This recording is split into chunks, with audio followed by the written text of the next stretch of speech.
वक्फ board विधेयक मांडण्यात आलेलं आहे, तर त्या संदर्भातल्या टॉप 10 बातम्या।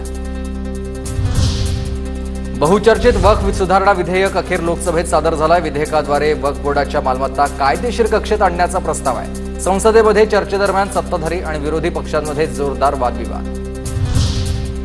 त्यांची संसद विवेकबुद्धी जागृत ते वक्फ सुधारणा विधेयकाचं स्वागत करतील। उद्धव ठाकरेंमध्ये बाळासाहेबांच्या विचारांचं अंशवाक्य असेल तर ते विरोध करणार नाहीत, देवेंद्र फडणवीसांचा निशाणा।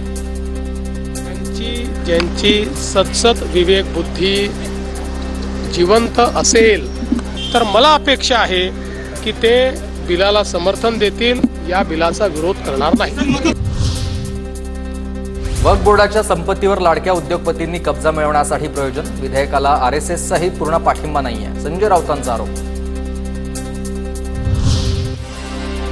ठाकरेंची शिवसेना वक्फ सुधारणा विधेयकाच्या विरोधात मतदान करणार, सूत्रांची माहिती आहे। राऊतांच्या पत्रकार परिषदेनंतर सस्पेन्स वाढलाय, तर विधेयकाला पाठिंबा की विरोध हे मतदानानंतर खासदार सांगतील, राऊतांचं वक्तव्य। जेव्हा मतदान होईल त्यानंतर आमचे लोक बाहेरून सांगतील ना। अजिबात नाही, आम्ही पळकुटे नाही। जी भूमिका आम्ही स्वीकारली आहे ती स्वीकारली। वक्फ बोर्डावर शिया, सुन्नी, बोहरा आणि महिलाही असतील। 4 बिगर मुस्लिमांसह 2 महिला असणं अनिवार्य असणार, रिजिजूंची माहिती।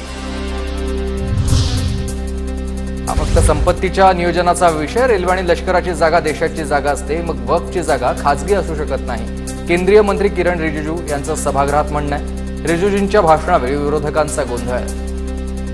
पहला रेलवे, इंडियन रेलवे, फिर इंडियन आर्मी, मतलब इंडियन डिफेंस का, और फिर कहता है वक्फ बोर्ड के पास जमीन है।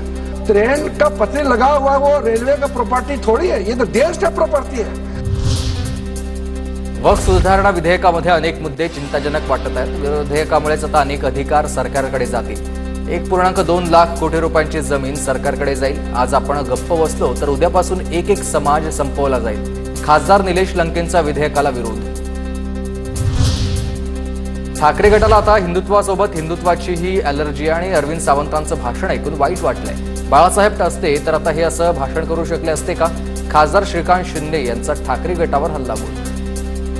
साहब हमेशा हिंदुत्व के लिए लड़ रहे थे, मुझे लगा इनको सिर्फ हिंदुत्व से एलर्जी थी, लेकिन आज हिंदुओं से भी एलर्जी जो है यूपीडी को होने लग गई है। राज्यसभेत बोलताना संजय राऊत चांगलेच संतापले। बोलताना सत्ताधारी पक्षातून एकानं बाळासाहेबांच्या नावानं डिवचण्याचा प्रयत्न केल्यानं राऊत भडकले। 10 वेळा पक्ष बदलणाऱ्यांनी बाळासाहेबांचं नाव घेऊ नये, राऊतांचा निशाणा।